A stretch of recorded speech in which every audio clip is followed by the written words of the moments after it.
कि सेक्शन 34 इसे समझने के लिए आपको 34, 35, 37 और 38 इनको एक साथ लेना चाहिए।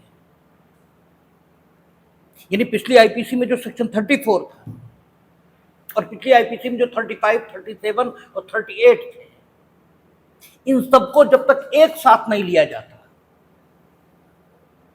तब तक अकेले अकेले इन सेक्शंस को समझ पाना कठिन है।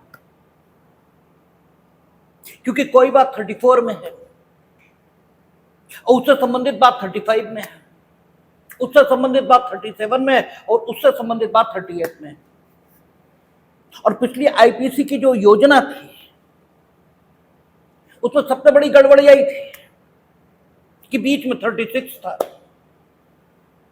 जबकि जो 36 कह रहा था उसका उस संव्यवहार से कोई ताल्लुक ही नहीं था जो 34, 35, 37 और 38 में वर्णित था। यानी 36 बीच में होना ही नहीं चाहिए था। और यही अभी हमने देखा कि क्या उस डिफेक्ट को रिमूव किया है, तो उस डिफेक्ट को बीएनएस में रिमूव कर दिया। 3(5) यानी धारा 3 सबसेक्शन 5 जो पिछला 34 है वो है। और आप देखेंगे 3 सबसेक्शन 6 जो पिछला 35 है वो है। और ऐसे ही 3 सबसेक्शन 7 जो पिछला 37 था, ठीक है, नहीं वैसे ही रखा है, उस डिफेक्ट को दूर नहीं किया है, बिल्कुल वैसे ही रखा है, जबकि ये डिफेक्ट दूर होना चाहिए। क्योंकि 36 जो पहले था और जो अब 3(7) है, इसका कोई संबंध इस संव्यवहार से नहीं। भले ही इसे जो पहले 38 है और जो अब मेरा ख्याल है 3(10) या 3(9) हो गया, इसके बाद रख देते हैं, लेकिन इसे यहां से जरूर हटा देना चाहिए। आपको 34, 35, 37 और 38 इसे एक साथ लेना चाहिए। यानी 3(5), 3(6), 3(8) और 3(9 इसे जब आप एक साथ लेंगे तो पूरा कॉन्सेप्ट समझ में आता है। सबसे पहले क्या कह रहा है, आप 3(5) को देखें। कहता है जब कोई आपराधिक कार्य कई व्यक्तियों द्वारा अपने सबके सामान्य आशय को अग्रसर करने में किया जाता है, दो बातें आ गई। एक आपराधिक काम है, उसे कई सारे लोग कर रहे हैं और अपने सबके सामान्य आशय को अग्रसर करने में कर रहे हैं। इसका मतलब यह हो गया कि उस आपराधिक काम को करने में प्रत्येक ने कुछ न कुछ जरूर किया है। भले ही सबने उस आपराधिक काम को किया है यह नहीं कहा जा सकता, लेकिन इतना जरूर कहा जा सकता है कि सबने कुछ न कुछ किया है। यह तो पहली बात आ गई। क्योंकि आप आम समाज में भी देखेंगे तो अगर यह कहा जाएगा कि इन सब लोगों ने यह काम किया है, तो ये उसी दशा में कहा जाता है जबकि सबने कुछ न कुछ जरूर किया।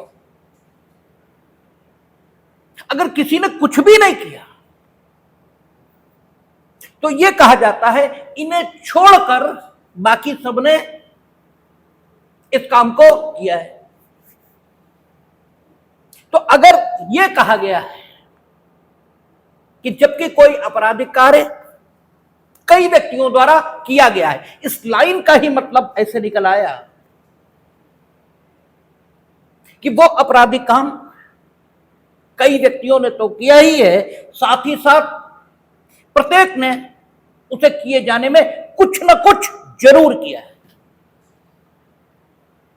और इसी में से दूसरी बात निकलती है कि सभी ने कुछ न कुछ जरूर किया है। लेकिन यह आवश्यक नहीं है कि सभी ने उस अंतिम काम को किया हो जिसके होने के बाद यह कह दिया गया हो कि आपराधिक काम हो गया, क्योंकि कोई भी काम होगा तो एक ही बार, कोई भी काम 10 बार तो नहीं हो सकता। एक ही हत्या होनी थी। तो एक प्राण जब धारा 300 में बताई गई दशाओं के मुताबिक जिस क्षण निकलेंगे बस उसी क्षण हत्या हो गई, और वो अंतिम ब्लो जिसके परिणाम स्वरूप धारा 300 में वर्णित दशाओं के विद्यमान रहते हुए एक प्राण निकले, वो मिस्टर ए ने किया। तो ये ठीक है कि आपराधिक काम जो हत्या के रूप में सामने आया है वो मिस्टर ए के वार के परिणाम स्वरूप सामने आया है। लेकिन इस बीच ए के साथ बी, सी, डी, ई ये भी थे, और इनमें से प्रत्येक ने अगर एक ही हत्या की सुकर और संभव, यानी एक ही हत्या को फैसिलेट करने के पॉइंट ऑफ व्यू से कुछ भी किया था, तो भले ही ये अपराध के स्थल पर जहां वाकई एक ही हत्या हुई वहां मौजूद न भी रहे, एक ही हत्या वाकई कहां हुई, सड़क पर, और बी वहां खड़ा था जहां से ए को निकलना था, और ए ने बी के निकलने की, यानी जो मृतक है उसके निकलने की सूचना हत्यारों तक दी।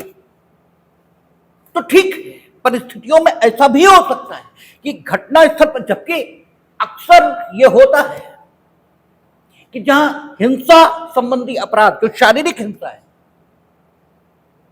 इससे संबंधित अपराध जब कई व्यक्तियों द्वारा मिलकर किए जाते हैं तो सामान्यतः ऐसा होता है कि सारे के सारे जो अभियुक्त और अपराधी होते हैं वो घटना स्थल पर मौजूद होते हैं। अक्सर ऐसा होता है, लेकिन यह भी संभव है कि सारे के सारे एट दैट स्पॉट जहां पर वास्तव में अपराध हुआ वहां मौजूद न भी हों, लेकिन वे अपराध स्थल के आसपास मौजूद जरूर होते हैं, और उनमें से प्रत्येक कुछ ना कुछ करता जरूर है।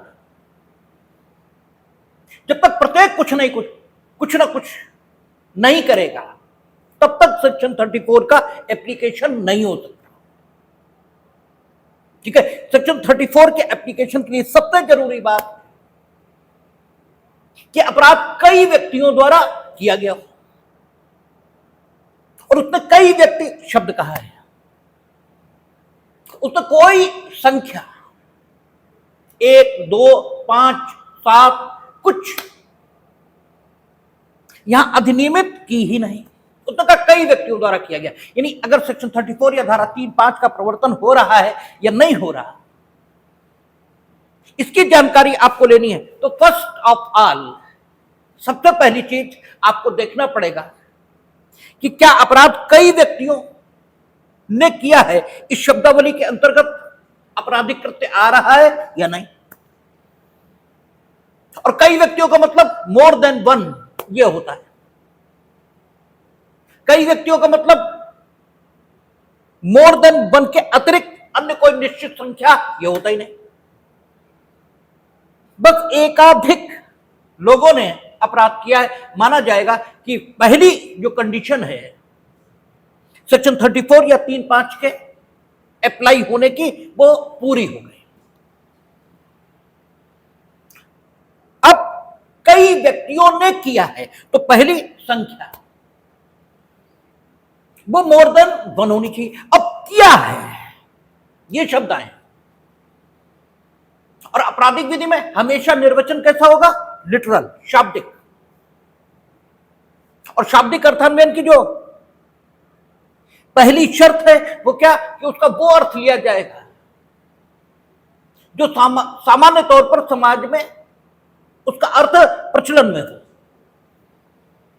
तो किया इसका मतलब काम हुआ, and you are a doer of that act. तो कई व्यक्तियों ने किया, इसका मतलब ये कि कई व्यक्तियों ने मिलकर किया है, ठीक है ना, मिलकर किया और मिलकर काम किया है। इसका मतलब क्या होता है? इसका मतलब होता है कि आप लोगों ने पहले, काम के होने से पहले ये तय किया कि हम लोग इस काम को करेंगे। जब तक ऐसा तय नहीं करेंगे आप, तब तक ये नहीं कहा जा सकता कि आप सबने मिलकर ये काम किया है। मिलकर ये काम किया यानी ये काम कई व्यक्तियों ने किया है, ये शब्दावली होगी नहीं, ठीक है ना। ये काम कई व्यक्तियों ने मिलकर किया है, ये नहीं हो सकता। कई व्यक्तियों ने मिलकर किया है, ये शब्दावली आएगी ही तब जब कई व्यक्तियों के बीच सामान्य आशय हो, ठीक है। सामान्य आशय का मतलब क्या हुआ? आशय ऐसा जो सामान्य है, और सामान्य का मतलब क्या हुआ? जो हर एक का है। क्योंकि हम लोगों ने गणित पढ़ी है, उसमें भिन्न के सवाल लगाए और उसमें अंश और हर दो चीजें होती थी, 2/3, 3/6 प्लस 4/9, ठीक है। अब इनके बीच आपको कोई ऐसा अंक चुनना पड़ता था सवाल को हल करने के लिए जो कॉमन हो, सामान्य हो, यानी जो 2/3 में भी हो, जो 4/6 में भी हो, और जो 6/9 में भी हो, ठीक है ना। तो ऐसा कोई कॉमन चीज आपको चुननी पड़ती थी जो सब में हो। इसका मतलब कॉमन का अर्थ यह हुआ कि जो सब में है। अब कई व्यक्तियों द्वारा आपराधिक काम किया गया है, इस लाइन में ही आ रहा है, आगे बढ़ने की जरूरत ही नहीं है कि कई व्यक्तियों द्वारा किया गया, meaning thereby more than one है। और मोर देन वन कितने भी हो सकते हैं, वो 100 भी हो सकते हैं और वो 2 भी हो सकते हैं, ठीक है। और कई व्यक्तियों द्वारा किया गया, इसका मतलब यह हुआ कि प्रत्येक ये जानता था कि हमें यह करना है, और प्रत्येक जानता था हमें यह करना, लेकिन प्रत्येक ने न उस काम को किया है और न ही प्रत्येक उस काम को कर सकता है। क्योंकि अगर एक ही हत्या करनी है तो एक ही हत्या तो तभी होगी जब उसके प्राण निकलेंगे, धारा 300 में बताई गई स्थितियों में, और वो मृत्यु कारक घाव सारे लोग मिलकर देंगे। सामान्य तौर पर ऐसा नहीं होता, अपवादिक तौर पर भैया सब डंडा पकड़कर और फिर एक उसके सिर पे मार दें तो बात अलग भी है, लेकिन झगड़ों में सामान्यता ऐसा नहीं होता, ठीक है। लेकिन कई व्यक्तियों ने किया है, इसका मतलब ये हो गया कि प्रत्येक ने कुछ ऐसा किया है जो अगर वो न करता तो वो होता ही नहीं है, जो हुआ है, ठीक है ना। तभी कहा जा सकता है कि कई ने किया है, अन्यथा ये कहा ही नहीं जा सकता कि कई ने किया है। कई कोई भी काम अच्छा हो बुरा, जिसने किया है उसके बारे में आप ये शब्दावली तभी प्रयोग करते हो जब उसने उस काम को पूरा करने के लिए प्रयत्न किया है और उसका प्रयत्न सफलता में परिवर्तित हुआ है। तो जब कई व्यक्तियों ने किया है, और सामान्यतः काम चाहे अच्छा हो चाहे बुरा, उसकी पूर्णता कई व्यक्तियों द्वारा किए गए कार्य के परिणाम स्वरूप होती ही नहीं। तो काम कई व्यक्तियों द्वारा किया गया है, ये तो कहा ही तभी जाता है जब काम करने में संलग्न सारे के सारे लोग कुछ न कुछ अवश्य करते हैं, और उस कुछ न कुछ करने की दिशा उस काम को पूर्ण रूपेण जो करता है उसे सहायता पहुंचाने की होती है। ठीक है, तभी तो ये कहा जाता है कई व्यक्तियों ने मिलकर काम किया है। अगर सारे लोग कुछ ऐसा करें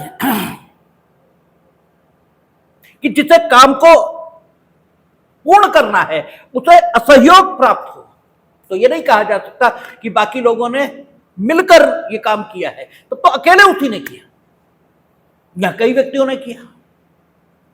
जब कई व्यक्तियों ने किया इसका मतलब सबने कुछ ना कुछ किया। यद्यपि काम पूर्ण जिसके प्रश्नों से हुआ वो पर्टिकुलर प्रश्न सबने नहीं किया। ठीक है, वो पर्टिकुलर यानी एक की मृत्यु जिस मृत्युकारक घाव से हुई वो मृत्युकारक घाव वाकई सबने नहीं पहुंचाया, लेकिन कुछ ना कुछ सबने किया जिसके कारण जिसने मृत्युकारक घाव दिया उसको सहयोग, समर्थन, सहायता जो मिली है। और अगर ये सहयोग, समर्थन, सहायता न होती है तो ये मृत्युकारक घाव भी नहीं होता। तो इसका मतलब यह हुआ कि इस मृत्युकारक घाव को कारित करने वाला जो हाथ है, इस हाथ में अकेला वही हाथ नहीं है जिसने मृत्युकारक घाव दिया, बल्कि वो सारे हाथ जिन्होंने कुछ न कुछ इस दिशा में किया। अब जब कुछ न कुछ इस दिशा में किया ये सारे हाथ हैं, तो निश्चित रूप से ये घटना स्थल पर मौजूद रहे होंगे, तभी ये कुछ न कुछ कर पाएंगे। यद्यपि अपवादिक परिस्थितियों में ऐसा भी हो सकता है कि जो अपराध का वास्तविक कक्ष है, जहां वास्तव में अपराध हुआ है, वहां सभी अभियुक्तों की मौजूदगी न हो। जैसे हमने चाबी बनाई मकान की, आपको दे दी और हमने कहा हम धर्म कांटे पर मिलेंगे, तुम लोग माल चुराकर धर्म कांटे पर आओ। अब हम अपराध के वास्तविक कक्ष में मौजूद नहीं है, लेकिन हमने कुछ न कुछ किया है और हम सेक्शन 34 से शासित हो रहे हैं। लेकिन सामान्य नियम यह है, अपवादिक रूप से ऐसा भी हो सकता है कि जो कई सारे लोग हैं उनमें से प्रत्येक घटना स्थल पर मौजूद न भी हो, लेकिन सामान्य तौर पर ऐसा होता है कि घटना स्थल पर मौजूद होते हैं। और शारीरिक हिंसा जिन अपराधों में अंतर्वलित होती है उनमें तो अक्सर ही ऐसा होता है कि घटना स्थल पर सब मौजूद होते हैं। अब आपकी दिक्कत क्या है, आप चीजों को याद करते हैं, और क्या याद करते हैं, वो जो कमेंट्री लिखी है किताब में, बिना ये सोचे कि जितने कमेंट्री लिखी वो भी आप ही के जैसा आदमी है। जो बेयर है आप उसको अगर पढ़ेंगे और उसे समझने की कोशिश करेंगे तो वो अपवादिक दशाएं हैं जिनमें व्यक्ति घटना स्थल पर मौजूद नहीं होगा और फिर भी 34 से शासित होने लगेगा, वो भी आपके ध्यान में आएंगे। और आप ऐसा याद करना शुरू कर देते हैं कि घटना स्थल पर 34 में मौजूदगी जरूरी है, और फिर जब इसका 149 से अंतर करना शुरू करते हैं तो फिर दिक्कत आना शुरू हो जाती है, क्योंकि वहां विधि विरुद्ध जमाओं में जैसे ही आप शामिल हुए वैसे ही आप दायित्व के अधीन आ गए। अब आपको फर्क करना मुश्किल होने लगता है, और चूंकि 34 और 149 में ही फर्क आ जाएगा।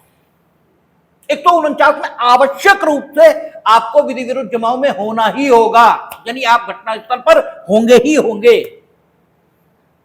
ऐसा हो ही नहीं सकता कि आप घटना स्थल पर न हो। जबकि 34 में सामान्यतः अभियुक्त घटना स्थल पर होता है, लेकिन अपवादिक दशाओं में यह भी हो सकता है कि वो अपराध के वास्तविक स्थल पर मौजूद न हो। दूसरा अंतर आने लगता है 149, आगे हम लोग देखेंगे 149 तो सेक्शन भी बदल गया होगा, 190 हो गया। तो वहां जब हम लोग पहुंचेंगे देखेंगे, वहां कहेगा विधि विरुद्ध जमाव का सदस्य। अगर विधि विरुद्ध जमाव में है और विधि विरुद्ध जमाव का सामान्य उद्देश्य प्राप्त किया जा रहा है, तो वो कुछ भी ना करे, वो केवल खड़ा रहे और वो उसी दंड का भागी होगा जिस दायित्व के अधीन विधि विरुद्ध जमाव के अन्य सदस्य आएंगे। 34 या 3-5 इस स्थिति को वर्णित नहीं करती, ये कहती जबकि कई व्यक्तियों ने मिलकर काम किया है, मीनिंग देयर बाय इनने कुछ ना कुछ जरूर किया है, ये अंतर आ गया। ठीक है, 34 में यानी 3-5 में आपको कुछ ना कुछ जरूर करना है, और जबकि जब विधि विरुद्ध जमाव का मामला होगा, जब 190 पर पहुंचेंगे या अभी हम अंतर करेंगे, तो दोनों बातों में फर्क आएगा। और वो फर्क क्या कहेगा? वो फर्क कहेगा कि विधि विरुद्ध जमाव का सदस्य होना, बस इतना ही आपको दायित्व के अधीन बना देगा, और जबकि 3-5 या 34 में आपका कुछ ना कुछ करना यह जरूरी है। जब तक कुछ ना कुछ आपने नहीं किया, 3-5 या 34 का परिवर्तन नहीं है। ये दूसरा अंतर आ जाएगा। तीसरा अंतर देखेंगे जब हम लोग विधि विरुद्ध जमाव 149 से और उसका फर्क करेंगे कि यहां कहेगा जबकि काम कई व्यक्तियों ने किया है, और कई व्यक्तियों का अर्थ आएगा मोर देन 1 पर्सन। और वहां कहेगा जब काम विधि विरुद्ध जमाव के सदस्यों ने किया, और विधि विरुद्ध जमाव कैसे घटित होगा, विधि विरुद्ध जमाव कैसे कॉन्स्टिट्यूट होगा, उसकी परिभाषा पहले 141 उसमें दी गई थी कि 5 या 5 से अधिक लोगों का जमाव विधि विरुद्ध कहा जाता है यदि वो जो उद्देश्य वहां बताए थे उनमें से किसी को प्राप्त करने के दृष्टिकोण से संगठित होता है।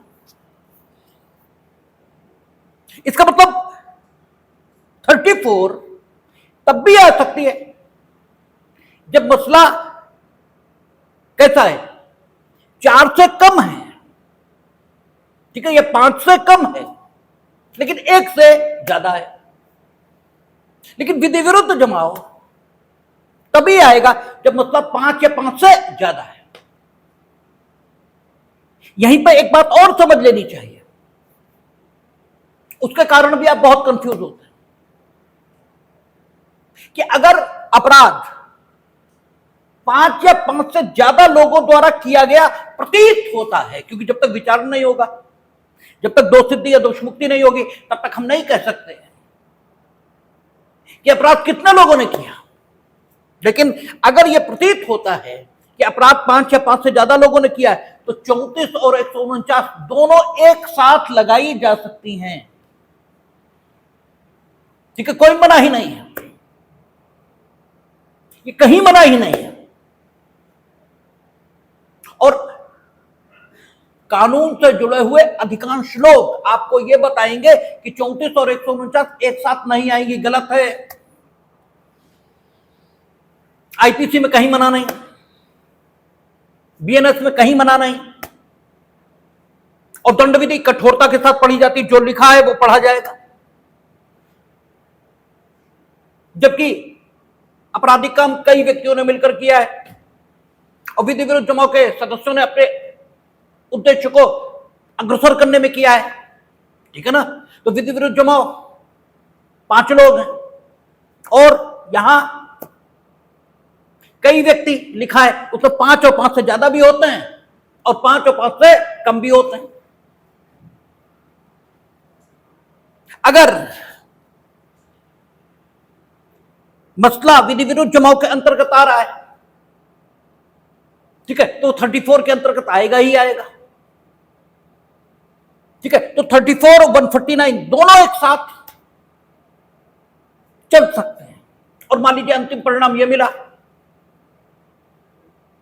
कि अपराध 3 लोगों ने नहीं किया, तो बचे 2 लोग, तो 149 तो गई, यानी विधि विरुद्ध जमाव का मामला तो गया, लेकिन 34 के माध्यम से अभी भी दोषसिद्धि दोनों की हो सकती है, यद्यपि काम को पूर्णता एक ने दी थी और दूसरे ने उसे सहयोग किया था। ठीक है ना? तो जो अंतर आते हैं वो संख्या के दृष्टिकोण से आते हैं, किसमें? 3, 5 और 190 में, या 34 और 149 में, संख्या के दृष्टिकोण से आते हैं। दूसरा यह अंतर भी है, यहां क्या कहता है, जबकि कोई आपराधिक कार्य कई व्यक्तियों द्वारा मिलकर किया गया, जबकि कई व्यक्तियों द्वारा मिलकर कोई आपराधिक काम किया गया, इसका मतलब यह हुआ कि कई सारे व्यक्ति मिलकर जिस काम को करना चाहते थे वही काम हुआ, कोई डिफरेंट काम नहीं हुआ है। ठीक है, हत्या करना चाहते थे, हत्या ही हुई है। ठीक है, या ग्रीवियस हर्ट कारित करना चाहते थे, ग्रीवियस हर्ट ही हुई है, जबकि कई व्यक्तियों ने मिलकर कोई आपराधिक काम ये किया है। ठीक है, यानी 3, 5 या 34 का प्रवर्तन तभी होगा जब मोर देन 1 पर्सन, ठीक है, एक से ज्यादा लोग हैं, और एक से ज्यादा लोगों ने कोई आपराधिक काम किया है, मीनिंग देयर बाय जो काम करना तय किया था वही हुआ है। ऐसा नहीं हुआ कि ग्रीवियस हर्ट पहुंचाना तय किया था और मर्डर हो गया। यदि ऐसा हुआ है कि ग्रीवियस हर्ट पहुंचाना तय किया था और हो गया मर्डर, तब मसला 3, 5 से गवर्न नहीं होगा, तब मसला 3, 9 से गवर्न होगा, या सेक्शन 38 आएगा, उससे शासित होगा। क्या होगा? इसीलिए हमने कहा था कि 34, 35, 37 और 38 एक साथ पढ़ी जाती है, या 3, 5, 3, 6, 3, 8 और 3, 9 एक साथ पढ़ी जाएंगे। इसीलिए कहा था कि तब मतलब 34 का नहीं है।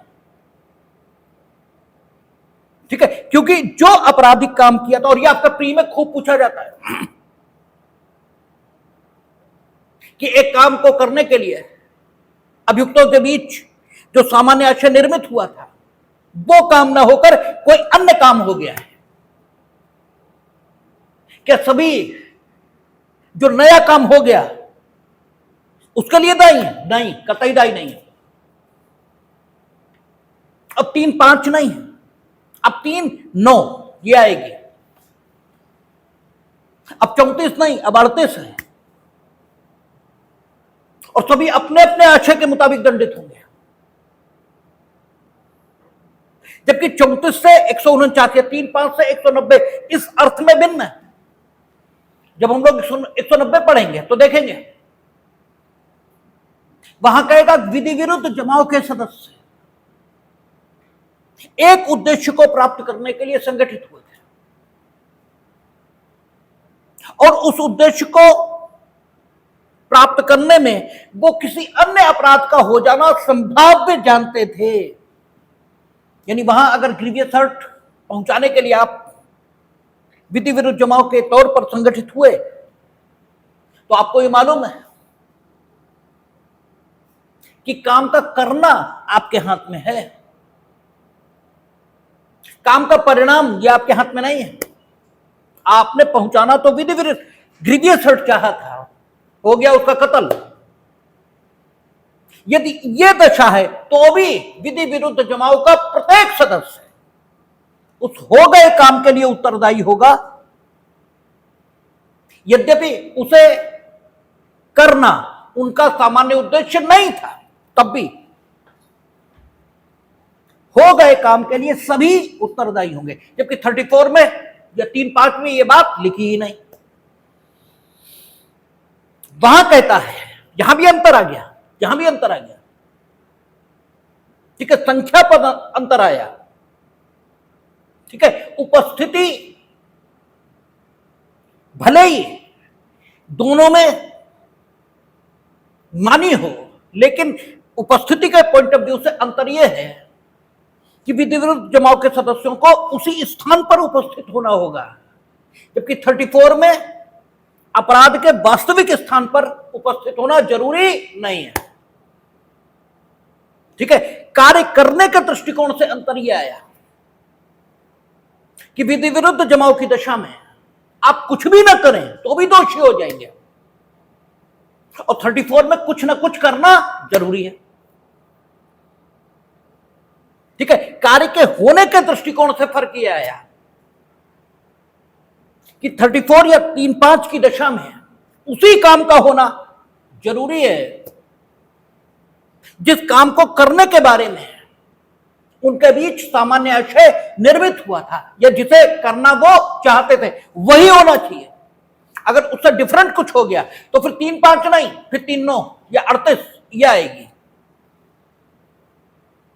जबकि अगर 149 या 190 का मसला है तो भले ही डिफरेंट हो गया, लेकिन अगर यह साबित कर दिया गया कि जो डिफरेंट हुआ वो उसका संभावित परिणाम है जिसे करने का प्रयत्न किया गया था, ठीक है ना, तो हुए के लिए भी आप दायी हो जाओगे। और यदि ऐसा नहीं है कि जो हुआ वो बिल्कुल डिफरेंट है, ठीक है, तो विधि विरुद्ध जमाव का वही सदस्य जिसे बिल्कुल डिफरेंट कर दिया वो उसके लिए दायी होगा, शेष दायी नहीं होंगे। यह अंतर आ गया। और फिर सामान्य आशय और उद्देश्य, इसका फर्क तो है ही। तो आशय और उद्देश्य, इसमें क्या अंतर है यह समझना पड़ेगा। और आपको इस बात को हम समझाएं इससे पहले यह समझ लेना जरूरी है, तब बात ज्यादा समझना आसान हो जाती है कि आपको जो प्रैक्टिकल कराया जाता है वो इसीलिए कराया जाता है क्योंकि प्रैक्टिकल से बात बहुत जल्दी समझ में आती है। वो है ना कि 17 अध्याय कह दिए भगवान श्री कृष्ण ने अर्जुन से, नहीं आया कुछ समझ में, और बस अपना विराट रूप उन्होंने प्रकट किया और उसे सब कुछ समझ में आ गया। उससे पहले कुछ समझ में नहीं आ रहा था। तो आप जब जीवन के अनुभव से, ठीक है, तुलना करना शुरू करते हैं कानून की, तो बहुत आसानी से समझ में आता है। और केवल शब्दों से समझना चाहेंगे तो बहुत कठिन है। आप जरा सोचिए, आपका कोई काम करने का आशय है, ठीक है, जरूरी नहीं है कि उस काम को करने से आपको कोई लाभ भी हो रहा हो, ऐसा कतई जरूरी नहीं। अच्छा, लाभ, इस शब्द को समझना है। लाभ का अर्थ यह नहीं होता कि आपको कुछ पैसों से लाभ हो रहा है, क्योंकि हर व्यक्ति का लाभ उस व्यक्ति की अपनी वृत्ति पर निर्भर है। किसी को यश में रुचि है,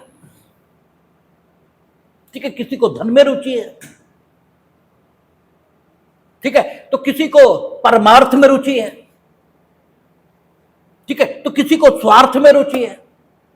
तो सबका लाभ अपने हिसाब से, ठीक है, सबका लाभ एक जैसा नहीं है।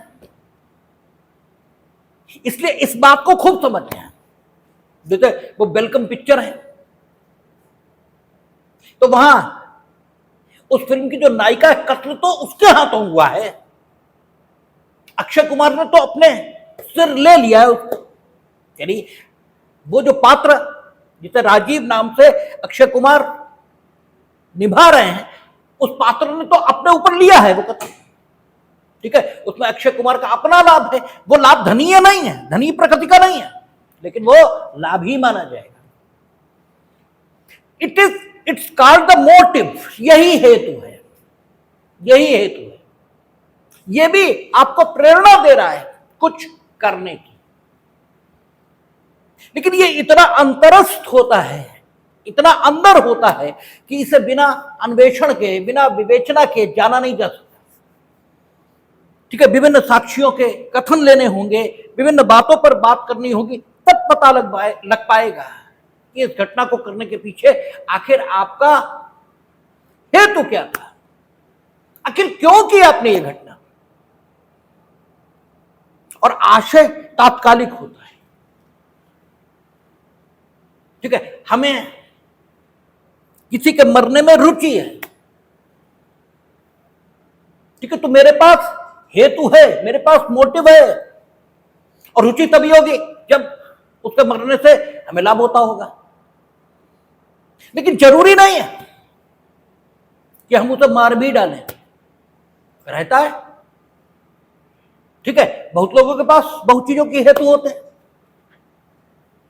ठीक है, लेकिन वो उस काम को करते नहीं। आशय तात्कालिक है, ऐसे समझ लें कि जो तात्कालिक हेतु है उसे इंटेंशन या आशय कहते हैं। हेतु यानी मोटिव, ये भी मानसिक प्रेरणा है जो आपको किसी काम को करने की ओर ले जाती है। और आशय या इंटेंशन, ये भी मानसिक प्रेरणा है जो आपको किसी काम को करने की ओर ले जाती है। और उद्देश्य का मानसिक प्रेरणा से कोई ताल्लुक नहीं होता, ठीक है। हमने कहा हमारी आपकी दोस्ती, हमारी अमुक व्यक्ति से लड़ाई है, हमने कहा आओ चलो उसे मारेंगे। आपका कोई आशय नहीं है उसे मारने का, ठीक है, आपका कोई आशय नहीं है। आपका आशय अगर हुआ भी तो मेरे कहने से हुआ, ठीक है ना। लेकिन मेरा आशय और उद्देश्य, हां ये जरूर है, मेरा तो आशय उद्देश्य दोनों है, लेकिन आपका जो आशय है ये अगर निर्मित भी हुआ तो मेरे कहने से। आप बिना किसी कारण, बिना किसी आशय, ना आपके पास हेतु है, ना आपके पास मोटिव है, ना आपके पास इंटेंशन है, आप तो घर बैठे थे, ठीक है, और आप मेरे साथ अमुक व्यक्ति को पीटने चल दिए, तो उद्देश्य हम लोगों का एक हो गया, ठीक है। एक उद्देश्य से हम लोग चल दिए, यद्यपि इसमें मेरा आशय जरूर है लेकिन आपका आशय था यह नहीं कहा जा सकता, लेकिन उद्देश्य सामान्य हो गया। तो उद्देश्य वो ऑब्जेक्ट है। ऑब्जेक्ट हमेशा, हमने पहले भी आपसे कहा जब ऑब्जेक्टिव एनालिसिस की बात हम करते थे कि ऑब्जेक्टिव एनालिसिस का मतलब यह नहीं होता कि वस्तु जो मूर्त है, ठीक है, उसी के विश्लेषण को हम ऑब्जेक्टिव एनालिसिस नहीं कहते। विचार, केवल आइडिया जो है उसके विश्लेषण को भी हम ऑब्जेक्टिव एनालिसिस यही कहते हैं।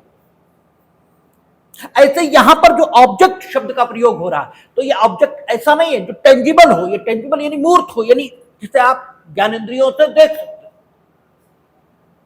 यहां ऑब्जेक्ट से अभिप्राय यह है कि कोई भी ऐसी चीज जो भले ही दिखती नहीं है लेकिन वो उद्देश्य के तौर पर हम लोगों के बीच तय हुई है कि उसे प्राप्त करना है, ठीक है। यानी उद्देश्य होगा तो आशय आएगा, लेकिन प्रारंभिक तौर पर उद्देश्य और आशय एक व्यक्ति में हो सकता है, विधि विरुद्ध जमाव के सभी व्यक्तियों में आशय प्रथमता विद्यमान हो ऐसा नहीं भी हो सकता है, लेकिन अंततः वे एक उद्देश्य को प्राप्त करने के लिए संगठित हो ही जाते हैं, ठीक है ना। तो 34 में सामान्य आशय है। सामान्य आशय यानी तात्कालिक प्रेरणा सबके पास मौजूद है, ठीक है। घटना घटने का एक तात्कालिक कारण होता है। जैसे कहते हैं अरे भाई नाराज तो वो बहुत दिनों से थे उनसे, लेकिन ऐसा क्या हो गया जो उन्होंने मारा, ये शब्द, ये प्रश्न पूछे जाते हैं, ठीक है। नाराज तो बहुत दिनों से, ये सही है, यानी उन्हें पीटने का मोटिव तो उनके पास बहुत दिनों से है, लेकिन ऐसा क्या हुआ कि उन्होंने आज पीटा ही। इसका मतलब कोई ऐसी घटना घटी जिसने प्रेरणा आशय के तौर पर पैदा कर दी उनमें, और उन्होंने वैसा किया, ठीक है। और इस घटना के माध्यम से, ठीक है, वो उन्हें चोट पहुंचाना चाहते थे। चोट पहुंचाना उद्देश्य है। जो प्राप्त करना आप चाहते हैं वो उद्देश्य है। किसी भी घटना से आप जो प्राप्त करना चाहते हैं वो उद्देश्य है, और आपको उस काम को करने की जो प्रेरणा दे रहा है वो आशय और हेतु है। और घटना को घटित करने के लिए जो तत्काल आपको तैयार कर रहा है वो आशय है, और घटना को घटित करने के लिए जो लंबे समय से आप में प्रेरणा को उत्पन्न कर रहा है वो मोटिव है या हेतु है। अब लंबे समय से आप में प्रेरणा को पैदा कर रहा है, लेकिन फिर भी आप नहीं कर रहे, इसीलिए हेतु को कमजोर प्रकृति का साक्ष्य माना जाता है। यद्यपि ठीक है, महत्वपूर्ण है, लेकिन फिर भी एक कमजोर प्रकृति का साक्ष्य, लेकिन आशय महत्वपूर्ण है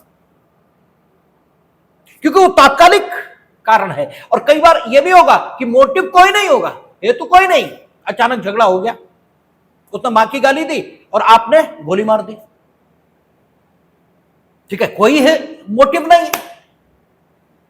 इसीलिए कहा जाता है कि जहां प्रत्यक्षदर्शी साक्षी हैं, जहां डायरेक्ट एविडेंस है, वहां मोटिव का कोई अर्थ नहीं है, इसीलिए कहा जाता है। और जो प्राप्त करना चाहते हैं आप वो उद्देश्य है। कत्ल कर देना चाहते थे उसका ये उद्देश्य है। ठीक है, तो आप जब जीवन के हिसाब से शब्दों को समझना शुरू करते हैं तो शब्द बड़े क्लियर समझ में आते हैं, और शब्द को सिर्फ शब्द से समझना चाहेंगे, ठीक है, तो फिर शब्द बिल्कुल समझ में नहीं आता। हमने आपसे एक दिन और कहा कि जैसे कहा ना, मनुष्य एक विचारशील प्राणी है, तो मनुष्य के विचारशील प्राणी होने के कारण मनुष्य को महत्वपूर्ण, ठीक है, क्रिएचर भगवान का हो ऐसा नहीं है, क्योंकि विचार से कुछ जाना ही नहीं जा सकता। मनुष्य एक संवेदनशील प्राणी है, मनुष्य एक अनुभव करने योग्य प्राणी है, इसलिए उसकी महिमा है, इसलिए वो महान है। महान हो या, ठीक है, ईश्वर की जो प्रकृति है उसमें सबसे ऊपर के स्थान पर वो हो, वो अनुभव करने की ताकत के कारण। क्योंकि अगर आप मीठा समझना चाहते हैं तो मीठा कहने से कुछ नहीं होगा, मीठा समझने के लिए मीठा खाना पड़ेगा। मीठे की मिठास तभी समझ में आएगी। ऐसे आशय, हेतु, ठीक है, उद्देश्य, इसे यूं ही समझना चाहेंगे, शब्दों में तो नहीं आएगा। ठीक है, और अगर इसे जीवन के अनुभव से जोड़कर आप समझना चाहेंगे तो फट आएगा, तब तुम कोई दिक्कत नहीं। लेकिन सैद्धांतिक रूप से जब आप लिखेंगे, ठीक है, तो आपको परिभाषा, डेफिनेशन देनी ही पड़ेगी। जैसे एक दिन आप लोगों के बीच कोई आया था तो वो कह रहा था कि यहां तो 3 इडियट जैसी बातें चल रही। अब उस बेवकूफ को यह नहीं समझ में आ रहा कि 3 इडियट में उसका डायलॉग क्या है। उसका डायलॉग ये है कि which reduce the human effort that is machine. उसने पहले ऑब्जेक्टिव डेफिनेशन दी है मशीन की, और फिर उसने इलस्ट्रेशन दिया। ठीक है, सबसे पहले उसने ऑब्जेक्टिव डेफिनेशन दी। डेफिनेशन का मतलब ये है कि आप कुछ ऐसा बोलें जिसमें गतिविधि के समस्त पक्ष ये आ जाए। अगर ऐसा आप नहीं कह रहे हैं तो उदाहरण, इससे डेफिनेशन नहीं बनेगी। पहले डेफिनेशन दीजिए फिर उदाहरण दीजिए। उस 3 इडियट फिल्म में भी पहले उसने डेफिनेशन लेट डाउन की, उसने ये नहीं कहा, उसने पहले एग्जांपल नहीं दिए, पहले डेफिनेशन लेट डाउन की कि द, ठीक है, anything which reduce human effort that is machine. और उसके बाद उसने इलस्ट्रेशंस दिए, तो और इलस्ट्रेशंस जीवन के उठाए ताकि मशीन समझ में आए। दिस इज द मेथड, यही मेथड है। तो आशय को जब आप डिफाइन करेंगे तो इसी तरह आपको डिफाइन करना पड़ेगा कि आशय और हेतु दोनों मानसिक प्रेरणाएं हैं जो व्यक्ति को कुछ करने के लिए प्रेरित करती हैं, और हेतु अंतरस्थ होता है, आशय बाह्य होता है, और आशय का अनुमान व्यक्ति के द्वारा प्रयुक्त हथियार, परिस्थितियां और वो जिस परिणाम को प्राप्त करना चाहता था उन परिणामों को प्राप्त करने के लिए सामान्यतः उपयोग किए जाने वाले संसाधन, इनके आधार पर लिया जाता है। और उद्देश्य गतिविधि का अंतिम लक्ष्य होता है। ठीक है, डिफाइन आप ऐसे ही करेंगे, लेकिन ये डिफाइन आप कर ही तब सकते हैं जब आपने जीवन के माध्यम से, जीवन के अनुभव के माध्यम से इन तीनों बातों को अलग अलग समझ लिया है, अन्यथा आप डिफाइन ही नहीं कर पाएंगे। इसीलिए कहा जाता अनुभव जरूरी है, अनुभव जरूरी है, बिना उसके कुछ भी नहीं हो सकता। तो मनुष्य एक विचारशील प्राणी है, यह महत्व की बात नहीं, मनुष्य एक अनुभव करने योग्य प्राणी है, यह महत्व की बात है। और अगर विचारशीलता मनुष्य की ये मनुष्य को महान बनाती होती तो एआई आने के बाद तो मनुष्य की कोई उपयोगिता बची नहीं, क्योंकि एआई तुमसे बहुत अच्छा विचार कर सकता है।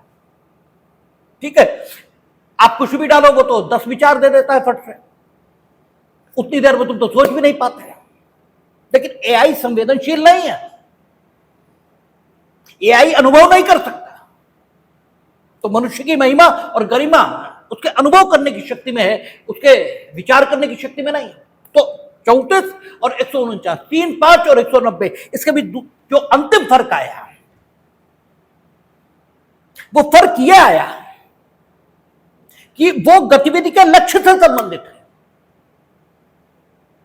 और ये गतिविधि को करने के लिए जो प्रेरणा है उससे संबंधित है। ठीक है, और यहां सामान्य आशय की बात की गई, वहां अंतिम लक्ष्य गतिविधि के सामान्य उद्देश्य की बात की गई। यह भी फर्क है। यहीं पर आप यह भी समझ लें कि जैसे यहां कहा, जबकि कोई आपराधिक कार्य कई व्यक्तियों द्वारा किया गया। अब जब षड्यंत्र होगा तब भी कोई आपराधिक काम कई व्यक्तियों द्वारा किया जाएगा। ठीक है, तो फिर फर्क क्या हुआ? ठीक है, दुष्प्रेरण होगा षड्यंत्र के माध्यम से, तब भी एक ही आपराधिक काम कई लोगों द्वारा किया जाएगा। ठीक है, तब फर्क क्या होगा जाके 34? तो जब हम षड्यंत्र पर पहुंचेंगे, अभी सिर्फ एक लाइन बोलना है, जब हम षड्यंत्र पर पहुंचेंगे तो आपको दिखाएंगे, बताएंगे भी कि षड्यंत्र आपराधिक, ये अलग से कोई ऑफेंस नहीं है, ये दुष्प्रेरण की ही एक कोटि है। ठीक है, जब वहां पहुंचेंगे तो आपको बता देंगे। फिलहाल जिन लोगों ने पहले हमसे आईपीसी पर बात की है उन्हें मालूम भी है कि दुष्प्रेरण की ही एक कोटि आपराधिक षड्यंत्र है, और आपराधिक षड्यंत्र को जोड़ना ही इसीलिए पड़ा क्योंकि दुष्प्रेरण के चैप्टर से मामला पूरी तरह बन नहीं पा रहा था, इसीलिए उसे जोड़ना पड़ा। और इसीलिए 120 के बाद 120A और 120B, और 120B में जो दंड दिया था वो क्या दिया था कि ऐसे दंडित किया जाएगा मानो उस अपराध का दुष्प्रेरण उसने किया हो। इसी प्रकार से दंड की व्यवस्था भी की गई थी। तो उस पर आपराधिक षड्यंत्र, ठीक है, और दुष्प्रेरण जो षड्यंत्र के माध्यम से, यहां भी अंतर आएगा। जबकि काम कई व्यक्ति मिलकर करेंगे तो फर्क क्या होगा? जब हम लोग दुष्प्रेरण देखेंगे जो पहले 107 आईपीसी में था, तो 107(1), 107(2), 107(3), 3 तरह से दुष्प्रेरण होता था। पहला कहता था जबकि आप किसी काम का किया जाना उकसाते हैं, तब दुष्प्रेरण है। दूसरा कहता था जबकि आप काम को किए जाने के लिए एक से अधिक व्यक्तियों के साथ सम्मिलित होते हैं और उस काम को किए जाने की दिशा में, ठीक है, इस षड्यंत्र के अनुसरण में कोई ना कोई काम या कोई ना कोई अवैध लोभ ये घटित हो जाता है, तो आप दुष्प्रेरण करते हैं। और तीसरा तरीका कहता था जबकि आप किसी की उस काम को किए जाने में साक्षर सहायता करते हैं। 3 तरीके। तो अभी विस्तार से चर्चा हम दुष्प्रेरण पर नहीं करने वाले, मोटी मोटी बात कर रहे हैं कि जो तो ऊपर के सेक्शन आते थे वहां क्या है, वहां अपराध हो या अपराध न हो, दुष्प्रेरण कंप्लीट माना जाता था। और तीसरा जो तरीका दुष्प्रेरण का था जिसमें है कि आप सहायता करते हैं उस काम के किए जाने में, वहां अपराध का होना जरूरी माना था। ठीक है ना। अब जरा तुलना करें 3, 5 या 34 से। तो यहां भी कई व्यक्ति हैं, वहां भी कई व्यक्ति हैं, लेकिन वहां अपराध न हो तो भी आपराधिक षड्यंत्र या दुष्प्रेरण षड्यंत्र के माध्यम से हो सकता है। न हो अपराध, कोई काम या कोई अवैध लोग घटित हो जाए, बस बात खत्म हो गई। आपराधिक षड्यंत्र में देखे तो उन्होंने कहा जबकि कोई वैध कार्य अवैध साधनों से या कोई अवैध काम करने के लिए आप सहमत होते हैं, काम का होना जरूरी नहीं है। और 3, 5 में जबकि कोई आपराधिक कार्य कई व्यक्तियों द्वारा किया जाता है, इसका मतलब करना जरूरी है, इसका मतलब होना जरूरी है। ठीक है ना। दोनों बातें बिल्कुल अलग हो गई। ठीक है, वहां भी कई व्यक्ति हैं, यहां भी कई व्यक्ति हैं, लेकिन वहां काम का होना जरूरी नहीं है, यहां काम का होना जरूरी है। क्योंकि क्या लिखा है, जबकि कोई आपराधिक कार्य कई व्यक्तियों द्वारा किया जाता है। ठीक है, इसलिए यहां पर काम यदि नहीं होता तो भले ही आपराधिक षड्यंत्र या दुष्प्रेरण की धाराएं आकृष्ट हो जाएं, 3, 5 आकृष्ट नहीं हो सकते। ठीक है, जबकि कोई आपराधिक कार्य कई व्यक्तियों द्वारा, हम केवल एक लाइन पर अभी बोल रहे हैं, जबकि कोई आपराधिक कार्य कई व्यक्तियों द्वारा किया जाता है। अब आप देखें कि जबकि कई व्यक्तियों द्वारा कोई आपराधिक कार्य किया गया, लेकिन उस अपराध का जब विचारण शुरू हुआ तो आरोप में सेक्शन 34 का उल्लेख छूट गया, नहीं लिखा। लेकिन जब साक्ष्य आया तो पता यह लगा कि यह आपराधिक कार्य कई व्यक्तियों ने किया है। कई व्यक्तियों ने किया मीनिंग भाई सबने इस आपराधिक कार्य को करने में सहयोग किया, और फाइनली जिसके हाथ से यह काम हुआ उसके हाथ में इन सबका हाथ शामिल है। अर्थात अगर इनमें से एक भी अपने रोल को प्ले न करता तो ये जो हाथ जिसने ये आपराधिक काम किया दिखाई देता है, जिसके हाथ से ये काम हुआ दिखाई देता है, ये काम बिल्कुल न हुआ होता। तो क्या सिर्फ इस आधार पर कि सेक्शन 34 का उल्लेख आरोप में नहीं हुआ, इन व्यक्तियों के विरुद्ध आरोप को परिवर्तित या परिवर्धित करना जरूरी है? और क्या आरोप को परिवर्तित या परिवर्धित किए बिना, अर्थात आरोप में 34 का उल्लेख किए बिना हम इन्हें दोषी सिद्ध नहीं कर सकते? क्या स्थिति है? यह भी आपसे प्री में पूछा जाता है। तो इसका उत्तर है बिल्कुल नहीं, क्योंकि आरोप के सेक्शन हम लोगों ने पढ़े हैं, वहां लिखा है आरोप में प्रत्येक अपराध का जिक्र किया जाएगा, प्रत्येक अपराध का। और अपराध शब्द परिभाषित है, अपराध तथा विधि द्वारा प्रतिषिद्ध और दंडनीय है। सेक्शन 34 में किसी दंड का उल्लेख नहीं। सेक्शन 34 के लास्ट शब्द देखेंगे तो वहां लिखा है, कहता तब ऐसे व्यक्तियों में से प्रत्येक व्यक्ति उस कार्य के लिए उसी प्रकार दायित्व के अधीन है मानो यह कार्य अकेले उसी ने किया। इस व्यक्ति की, ठीक है, इस व्यक्ति की या यूं कहें इन व्यक्तियों की जिन्होंने, जो संख्या में कई हैं और जिन्होंने एक आपराधिक कार्य के होने में भाग लिया है, इनकी स्थिति कानून के समक्ष क्या है, इसकी व्याख्या सिर्फ 3-5 कर रहा है। 3-5 किसी दंड का उल्लेख नहीं कर रहा। 3-5 इनकी स्थिति को स्पष्ट कर रहा है कि कानून के समक्ष इनकी स्थिति क्या है। वो कहता है कि इनका दायित्व तो उसी व्यक्ति के समान होगा। ठीक है, या यूं कहें, इन सबका दायित्व इस प्रकार से होगा कि मानो इन सब ने अकेले ही ये आपराधिक काम किया है। यानी अगर किसी ने, जिसके हाथ से उस काम को पूर्णता प्राप्त हुई है, जिसके लिए सामान्य व्यक्तियों की भाषा में यह कहा जाए कि उसने उस काम को किया है, उस व्यक्ति के दायित्व के समान ही इन सबका दायित्व होगा, क्योंकि इन सब ने मिलकर उस काम को किया है। ठीक है, तो इनकी स्थिति को केवल वर्णित किया गया है किसके समक्ष? कानून के समक्ष। यहां किसी दंड का वर्णन नहीं है, इसलिए इसे अपराध की परिभाषा में रखा ही नहीं जा सकता।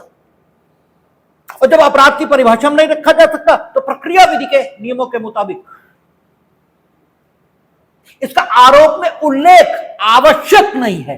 अनावश्यक अगर उल्लिखित हो जाता तो कोई बुरी बात भी नहीं, उससे विचारण दूषित नहीं हो जाएगा कि इसका उल्लेख कर दिया जाए, लेकिन न किया जाए तो इससे भी दूषित नहीं होगा।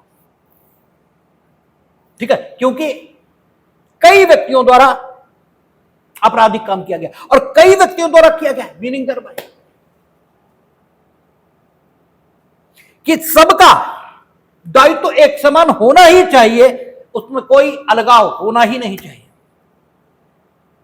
न्याय की मांग यही है, अन्यथा तो अन्याय है, क्योंकि सबने मिलकर किया। एक भी न करता तो होता ही नहीं।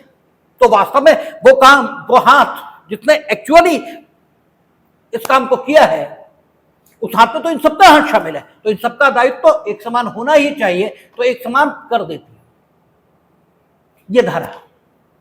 लेकिन अब एक बात बचती है, कहता जबकि किसी आपराधिक काम को कई व्यक्तियों ने मिलकर किया है। अब कई व्यक्तियों ने मिलकर तो किया है, लेकिन यह हो सकता है कि हमें सिर्फ दिखता हो कि कई व्यक्तियों ने मिलकर किया है, वाकई मिलकर नहीं किया है। हमें दिख रहा है कई व्यक्तियों ने मिलकर किया। हमने देखा कि ये माचिस जला रही थी, हमने देखा ये तेल ले जा रहे थे, हमने देखा कि साहब जो है फला ने आग लगाई, उसे माचिस इन्होंने दी। अब यह संभव है इन्हें यह बताया गया हो कि अंदर ओसामा बिन लादेन बैठे। अब ये सही है, बिल्कुल ठीक है, ये बिल्कुल सही है कि ओसामा बिन लादेन को भी पकड़ने की अधिकारिता इनमें नहीं है। ठीक है ना, क्योंकि उसने इनके सामने कोई संज्ञेय और अजमानती अपराध नहीं किया है, इन्हें पुलिस को बुलाना चाहिए। लेकिन फिर भी इनका काम कुछ हद तक जस्टिफाइड है। ठीक है, इनका काम वैसा नहीं है, ठीक है, जैसा उसका है जिसे पता है अंदर बच्चे हैं, उस गुण का नहीं है। ठीक है ना, ये बिल्कुल अलग स्थिति है, बिल्कुल अलग स्थिति। तो लोगों को देखने में ऐसा लग रहा है एक आपराधिक काम कई लोगों ने मिलकर किया है, सही है, कई लोगों ने मिलकर किया है, लेकिन इनफैक्ट देखें तो कई लोगों ने मिलकर नहीं किया है। ठीक है, इसलिए नहीं किया क्योंकि जो लोग मिलकर उस काम को कर रहे थे सबकी मानसिक दशाएं अलग अलग थी। कोई कुछ सोचकर कर रहा था, कोई कुछ सोचकर कर रहा था, कोई कुछ करने आया था और किसी ने कुछ कर दिया। ठीक है, तो जब ऐसी दशा है तो सबको हुए के लिए दंडित नहीं भी किया जाना चाहिए।